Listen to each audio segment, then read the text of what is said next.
c'est Kébir Emmi. Déjà, il figure dans un livre sur les écrivains, sur les écrivains marocains, et le livre s'intitule Comment peut-on être marocain? Donc déjà, c'est quoi notre marocanité? Qu'est-ce qu'elle porte? Est-ce qu'elle est géographique? Est-ce qu'elle est plus que ça? Donc, moi, j'ai bien aimé la présence de Kébir Emmi, dont le père est algérien, mais marocain depuis 1918, et sa mère est marocaine. Et il a vécu à Casa toute sa vie, enfin, son enfance en tout cas.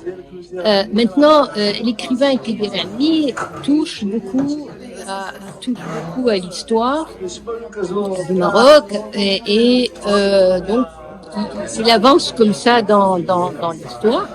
Et en tout cas, son dernier roman, l'avant-dernier roman, traite de l'époque des Black Panthers et les Black Panthers à la fois aux États-Unis, donc ce moment de révolte aux États-Unis des Blacks, et en même temps, il y en avait qui s'étaient réfugiés en Algérie, et il y avait une Algérie qui soutenait, qui était un peu dans ce mouvement révolutionnaire. Et donc ça se passe entre ce moment-là et aujourd'hui où les Black Panthers n'existent pratiquement plus voilà.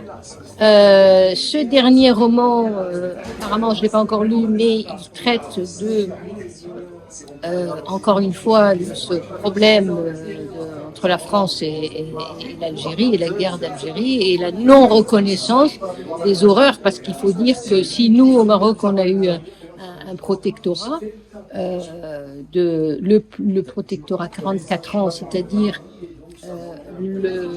entre guillemets, le plus court, c'est sûr, mais entre guillemets, le moins violent de toute l'Afrique. Ce qui a permis au Maroc de garder cette identité forte. En Algérie, quand même, 130 ans d'horreur. C'est pas facile à oublier pour les Algériens.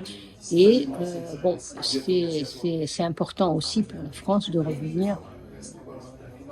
Et donc, le fait de faire dans ce livre-là, faire face à face, de mettre ensemble un bourreau français et un Algérien, c'est une gageure littéraire très intéressante.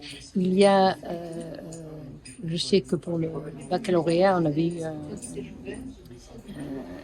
comme ça un texte qui était entre un bourreau allemand, un SS allemand et un prêtre. On se pose la question comment une grande civilisation peut devenir horrible comme ça dans la colonisation.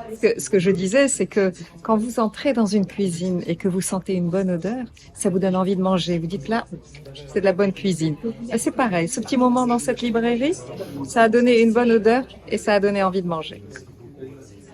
Oui, j'étais très heureux aujourd'hui de présenter mon dernier roman, Le coiffeur aux mains rouges, à la librairie Porte d'Enfa, avec un public vraiment averti et intéressé. Il y avait de très très belles questions qui m'ont permis d'aller très très loin dans l'explication de ce roman, qui est très important pour moi parce qu'il met en scène deux personnages essentiels, à savoir un descendant de victimes et un descendant de bourreaux qui vivent par procuration une tragédie qui se termine, je ne vais pas dire comment, mais en tout cas qui pose des questions essentielles.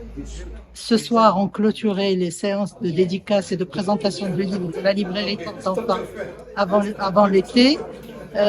C'était Kébir Emmi, un ami de longue date que j'ai connu déjà en 2010, quand il est venu au Salon du Livre de Casablanca.